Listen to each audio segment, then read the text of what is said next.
I'm at my limit. Mike, I'm sorry to say this, but I'm going to demand compensation from Sarah. Compensation? What happened? I've been harassed by her for so long. I want an apology for all of it. That night, while Sarah was in the bath, I confided in Mike. Mike was surprised, and though he seemed to think it was a joke at first, he just gave a bitter laugh. Mom, that's not funny. Are you serious? Surely, it was a shock for Mike. Of course, I'm serious. Look at this. The notebook I handed him was about to set off a series of tumultuous events. My name is Ellie. I'm 60 years old. I live alone now, just a plain old lady. I got married in my 20s and had my son, Mike. While Mike was still young, my husband fell ill. He was hospitalized and focused on his treatment, but despite that, he passed away. Since then, I've been raising Mike by myself. We didn't have any relatives to rely on, and juggling work and child care alone was tough. I might have made Mike feel lonely. But Mike grew up to be a very serious and good boy. Even without me, he was diligent in his studies and went to college. He even applied for a scholarship by himself for the entrance fee, which really surprised me. After graduating, he got a job at a local trading company and moved out. I often think he's more put together than I am, trying not to bother me. So, with Mike grown up, I've been living a worry-free life in my later years. As I was leisurely drinking tea, the phone suddenly rang. It was Mike. Mom, I'm bringing over my fiancé soon. A sudden marriage announcement. But come to think of it, Mike is already in his mid-30s. It wouldn't be strange if he were already married. A few days after the call, I met Mike's girlfriend, Sarah, for the first time. She was in her 20s and still young, and I couldn't hide my surprise. How did she meet Mike, who was much older than her? How did you two meet? Oh, we met at a mixer. A colleague from work set it up, and Mike was invited to fill the numbers. Apparently, they ended up sitting next to each other, and though Mike only talked about work, they hit it off. Sarah worked at a store that dealt with imported goods, so they found common ground in the hardships of managing inventory. They promised to meet again over drinks to vent about work, and exchanged contact details. From there, their relationship quickly developed. After hearing the story of how they met, Mike went to the restroom. In the living room, it was just Sarah and me, and silence fell. At times like this, I didn't know what to say, and as I floundered, Sarah spoke up. Did Mike live in this house until he got a job? Yes, that's right. Really? I can't believe it. It feels so frugal. I sensed a bit of a barb in Sarah's tone and gave a wry smile. When Mike was little, we were indeed poor. Furthermore, Sarah wanted to see Mike's room and started wandering around the house. She laughed out loud and chuckled when she saw my personal belongings. Was it really that funny? Yes, all the designs were the kind I'd never buy myself. They were new to me. Like this one, it's amazing. Laughing, Sarah pointed to a purse that my late husband had given me as a gift. Oh, it's old, yes, but it was a gift from my husband. But it's tacky. I'll get you a nicer one next time. It was unclear if Sarah was listening to what I said, but that's what she blurted out. To me, it's a keepsake, and even though it's old, it's well cared for without any damage or dirt. It felt like she was belittling my feelings, and that hurt a little. However, Sarah never spoke down to Mike like that in front of him. I was feeling uneasy, but since Sarah is Mike's wife and not my daughter, I didn't want to make too much of a fuss and decided to let Mike make his own choices, acknowledging their marriage. Afterward, Sarah and Mike had their wedding. During the wedding, there were moments that confirmed our bad compatibility. Sarah, congratulations today. You look beautiful. Thank you, Ellie. You're your usual self. Yes. Thank you.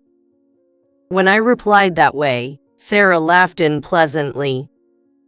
I didn't know what she was thinking at the time, but I overheard her talking with a friend after the ceremony. So, I tried to hint at how tacky Ellie's outfit was by saying your usual self, but she thanked me. That's hilarious. She really is a playmill, isn't she? I was so embarrassed, my face turned red.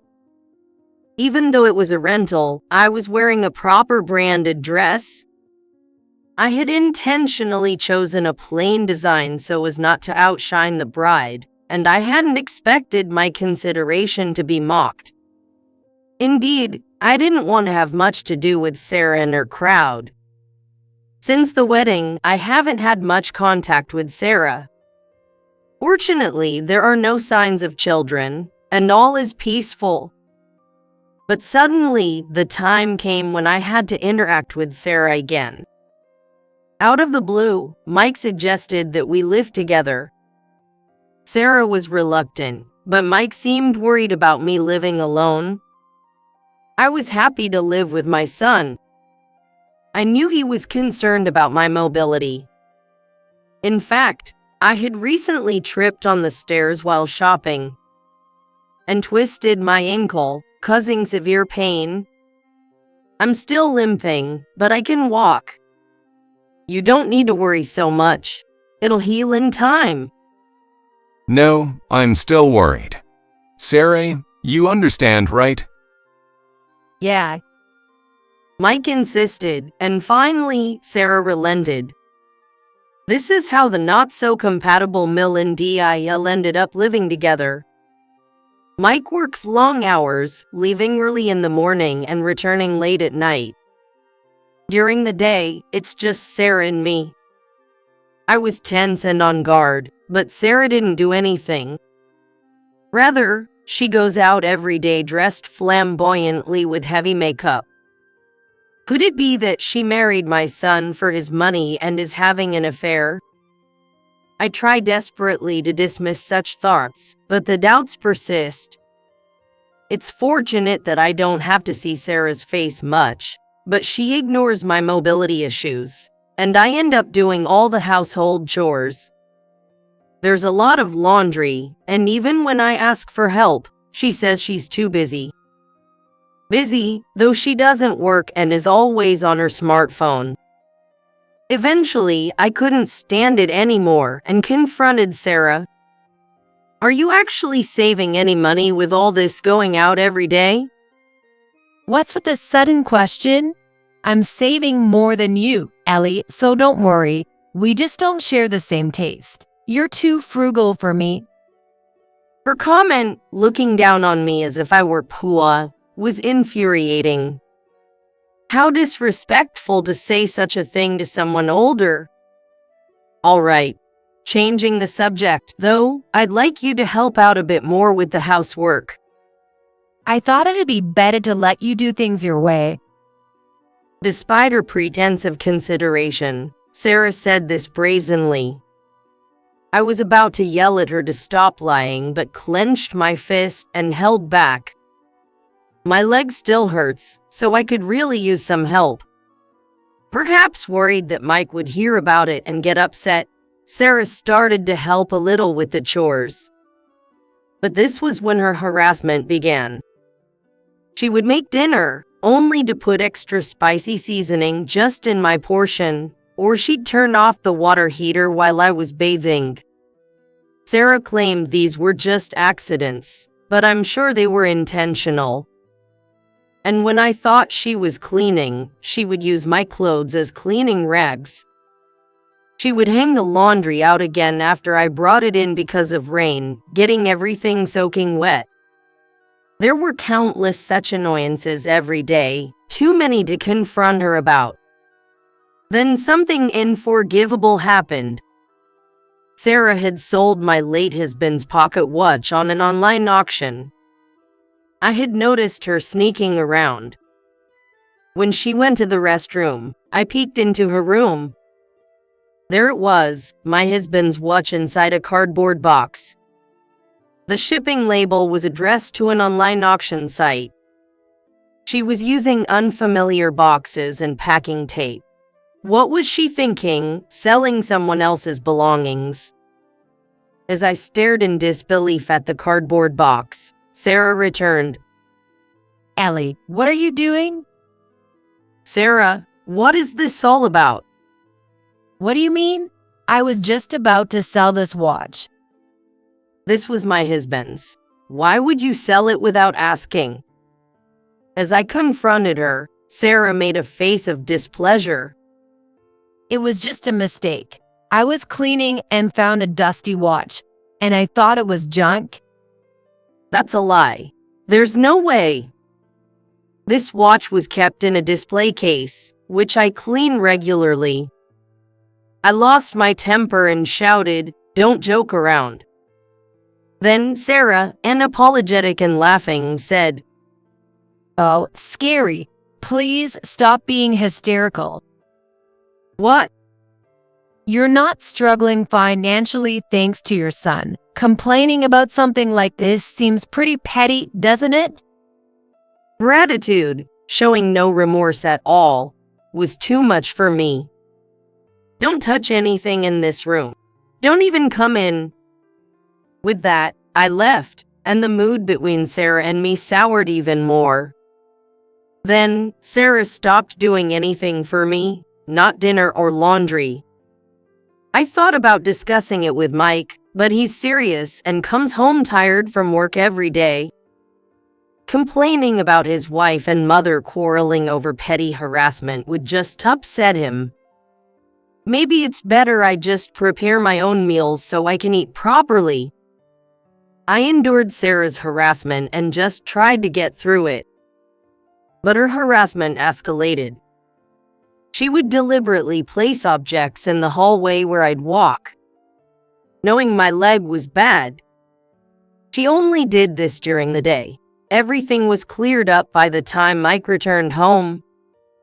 Once, I tried to subtly warn her about it.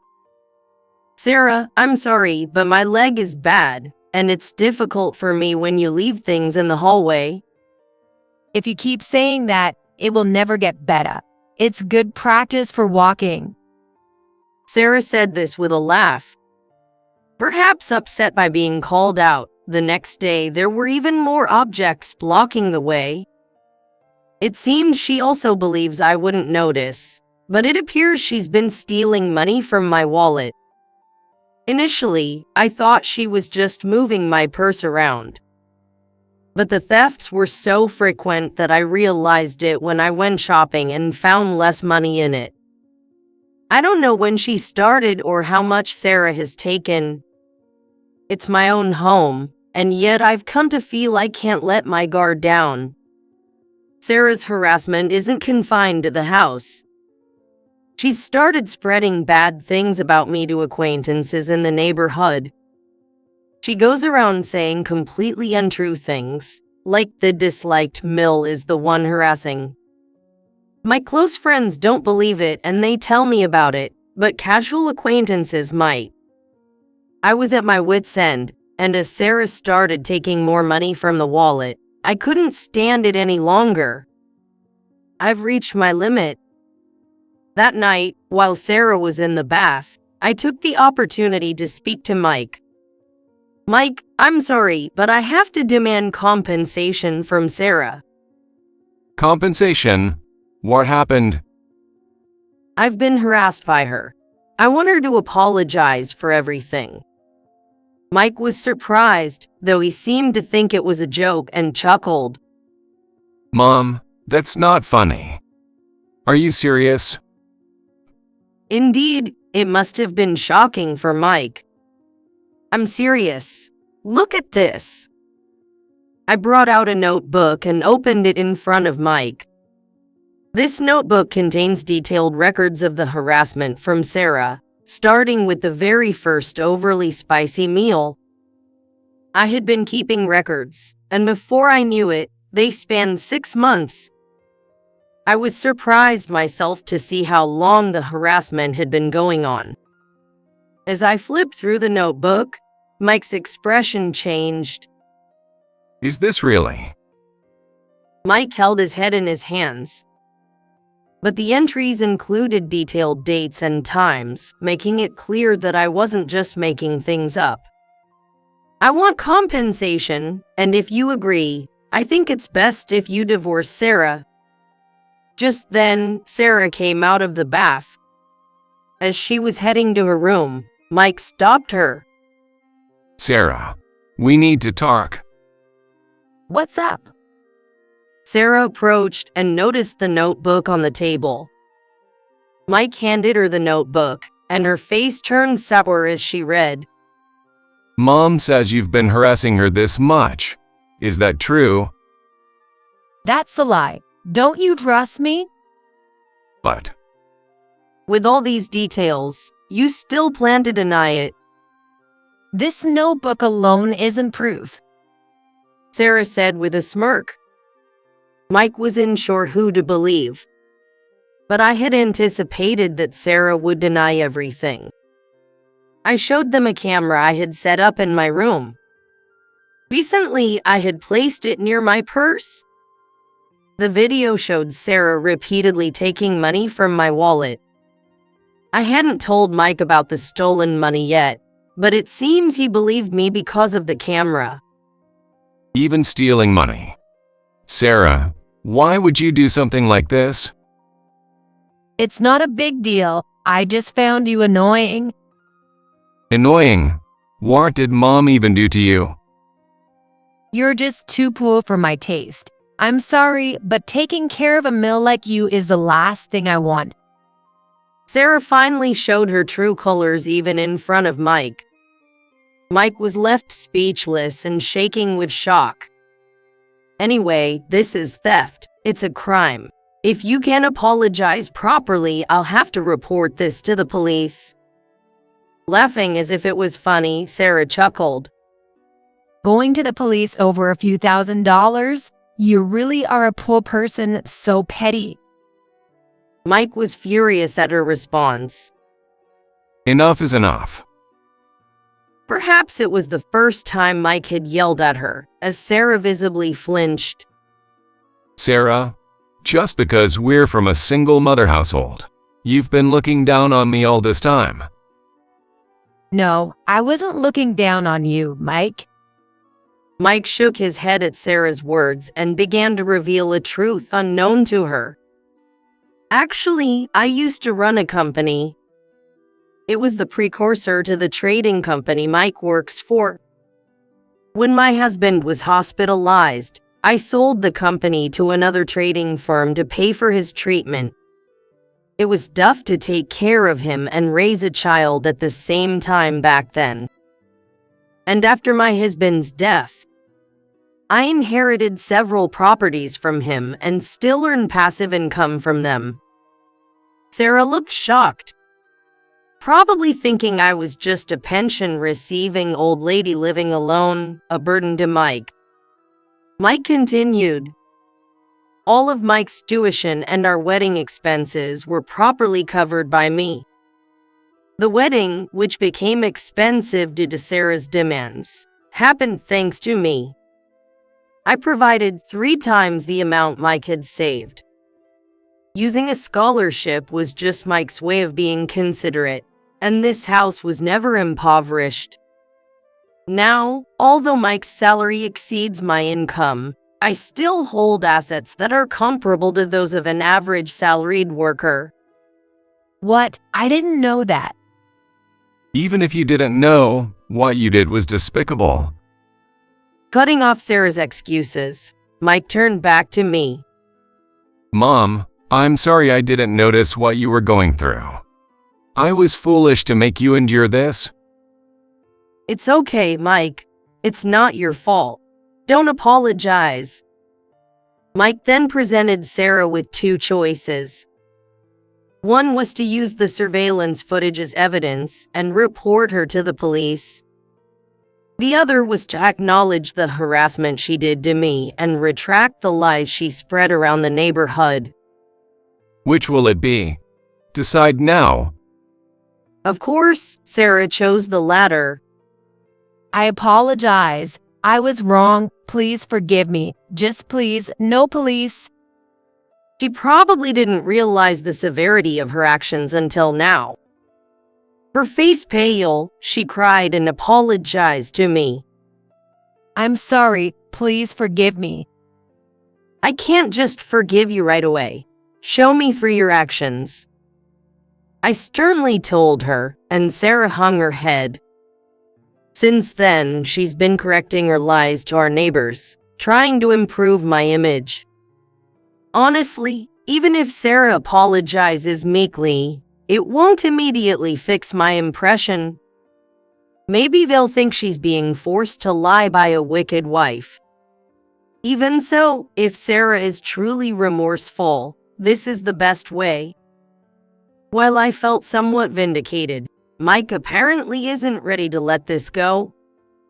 After Sarah returned the stolen money, Mike told her they were getting a divorce. He presented her with already filled out divorce papers. Please leave this house immediately. But I apologized. You just apologized for your own sins. I can't trust a wife who commits such crimes. It was later discovered that my leg injury was actually caused by Sarah. On my way back from shopping, as I was descending the stairs, I was bumped into and fell. Unexpectedly, it was Sarah who bumped into me. Sarah injured my leg to make Mike worry. Her ultimate aim was to get this house. Though slightly old, this house is in a very good location. It's spacious, and with some renovations, it could become a beautiful detached home. Realizing that Sarah had planned this from the start, Mike and I were shaken. Thus, we returned to living just the two of us. My leg has mostly healed, and I no longer have trouble walking. A year later, surprisingly, I found Sarah living homeless in the local park. Ever since she was married to Mike, she had squandered her savings on endless entertainment, relying on Mike's wealth. Furthermore, she had borrowed money from friends and acquaintances. It seems she was repaying these debts with the money from my wallet. Unable to continue repaying her debts, Sarah became isolated, with no one to help her. After the divorce, penniless, Sarah struggled to make ends meet by juggling several part-time jobs. However, her relationships at work did not go well, and she kept changing jobs. Because of this, she struggled to pay her apartment rent and was eventually evicted due to arrears. Her reputation has spread around the neighborhood, and now no store will hire her. Despite it being her own doing, it seems she has received quite a harsh punishment. Meanwhile, Mike divorced Sarah and remarried 6 months later. I was worried that after everything with Sarah, Mike might never marry again. As a parent, naturally, I was concerned about who would take care of him after I'm gone. I hoped that Mike would find someone to look after him as he grows older. Fortunately, those worries turned out to be unnecessary. The woman he remarried was someone he met through work, very reliable. Just to be safe, I had told her about Sarah, but she said it was all in the past and not to worry. His new wife is very thoughtful. She takes care of me without a single complaint. She also has a caregiving qualification from her background in welfare. and she is now planning renovations for us. Finally, I feel fully accepted as family by my DIL, and I am filled with happiness. She invites me on trips just as easily as if I were her real daughter. However, we go out together so often that I sometimes think I should give Mike and her some space. Even more joyously, his new wife is now pregnant. They went to the hospital and immediately shared the news with me upon their return. Mike looked very happy.